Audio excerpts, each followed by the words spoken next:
Have you ever noticed how some phrases can change the way others perceive you? The words we choose to express ourselves hold incredible power, especially as we age. For those of us over 65, how we speak about ourselves in public can shape not only our own self-perception, but also how we are viewed by others. Today, we'll explore the impact of language on our identity and relationships during this vibrant stage of life. In this video, we'll discuss 4 specific phrases or attitudes that older adults should avoid expressing in public.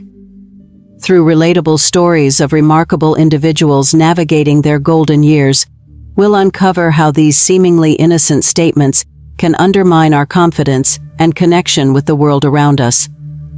Join us as we delve into these insights and discover how to embrace a more empowering narrative in our lives. Section 1.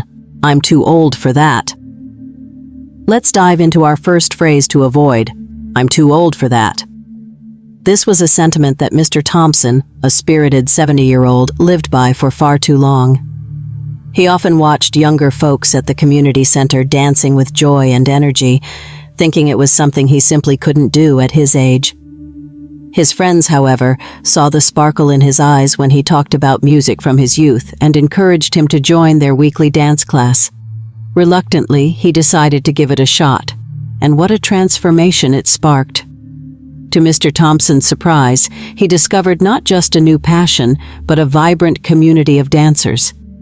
The once quiet evenings at home turned into lively nights filled with laughter, movement, and even new friendships. Dancing not only rejuvenated his spirit, but also improved his physical health, giving him more energy and vitality than he'd felt in years. This experience taught him that age should never dictate what we can or cannot do. Instead, it opened a door to joy and connection he never thought possible. The phrase, "I'm too old for that," is often a self-imposed barrier, limiting experiences and opportunities that can enrich our lives. When we allow these words to dictate our actions, we miss out on the myriad of joys that life has to offer.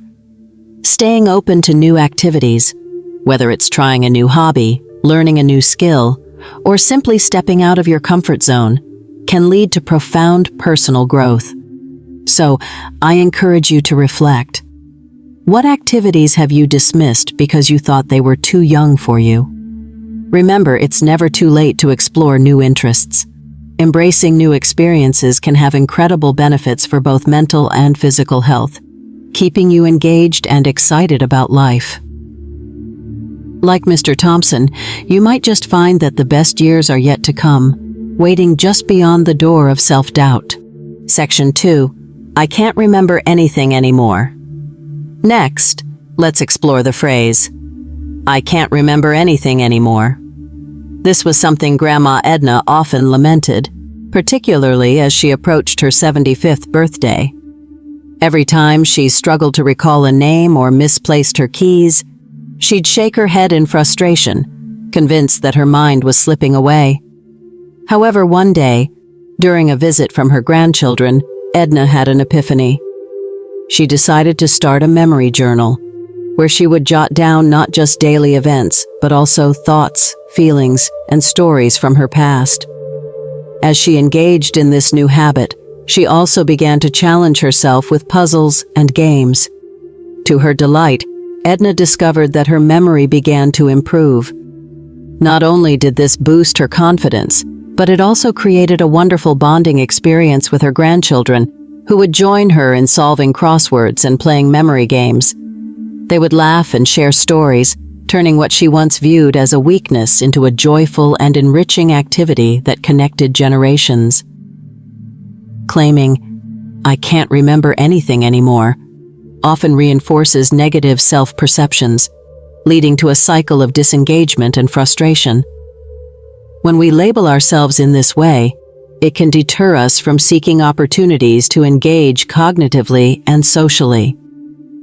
Instead of viewing memory lapses as signs of decline, we can shift our mindset to see them as natural aspects of aging that can be improved with effort and practice. To keep your mind sharp, consider these practical tips.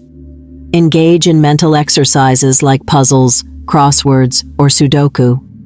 Staying socially active is equally crucial. Whether it's joining clubs, attending community events, or simply spending time with family and friends, meaningful conversations stimulate the brain. Lastly, maintaining a healthy diet, rich in fruits, vegetables, and omega-3 fatty acids, can support cognitive health. By actively challenging ourselves and staying connected with others, we can rewrite the narrative around memory and aging, just like Grandma Edna did, and embrace the richness of our experiences with confidence and joy. Section 3. I'm just waiting to die. Now let's talk about a particularly heavy phrase. I'm just waiting to die. This was a mindset held by Mr. Carter, a 68-year-old retiree who spent much of his time in solitude, feeling as though he had entered a waiting room of life, just biding his time until the end. He would often express this sentiment to friends and family, and while they tried to cheer him up, Mr. Carter felt stuck in a loop of despair and hopelessness. It wasn't until a friend encouraged him to join a local volunteer group that his perspective began to shift. As Mr. Carter stepped into the world of community service, he found himself immersed in projects that supported local families in need.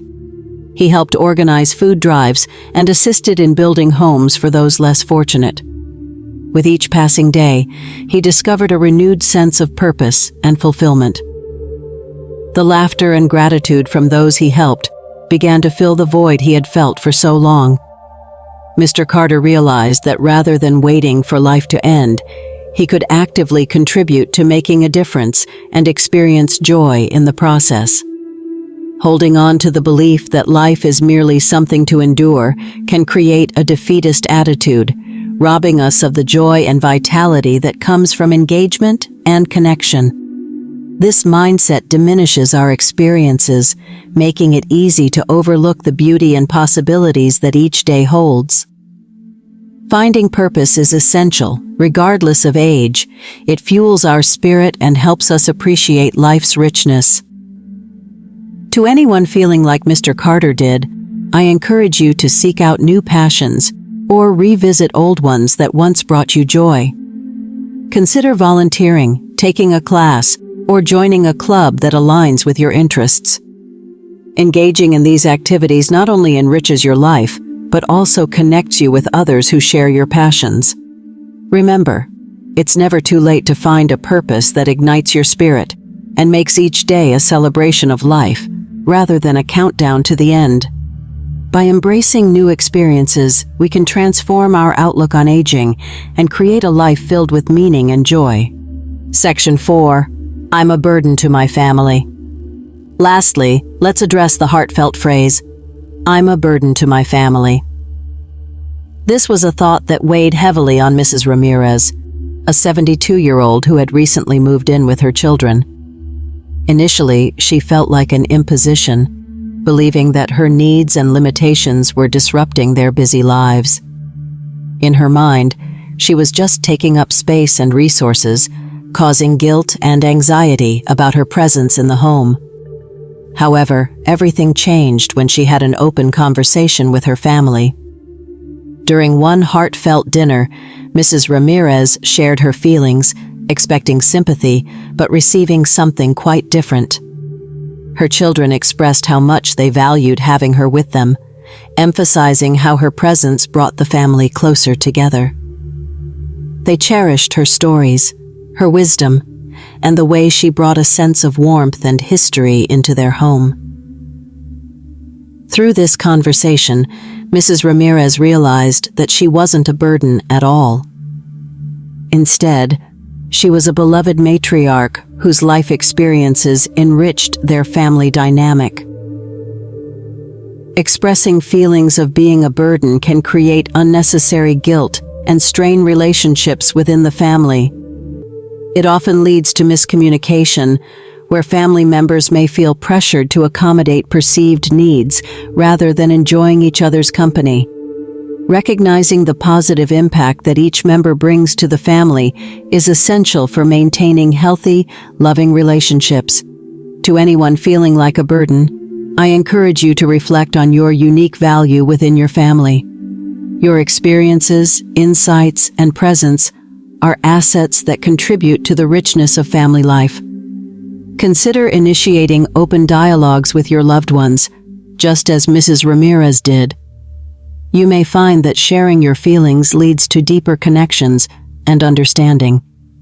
Remember, you are not just a recipient of care, you are an integral part of your family's story, bringing love, support, and a wealth of knowledge that can inspire and uplift those around you.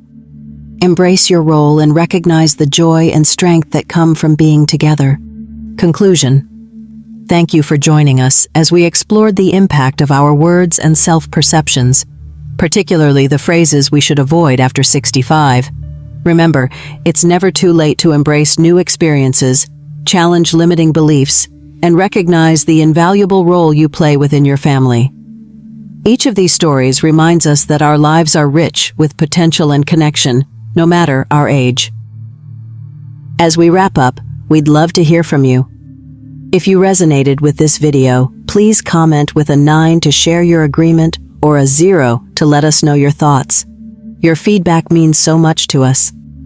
Until next time, take care and keep embracing the beautiful journey of life.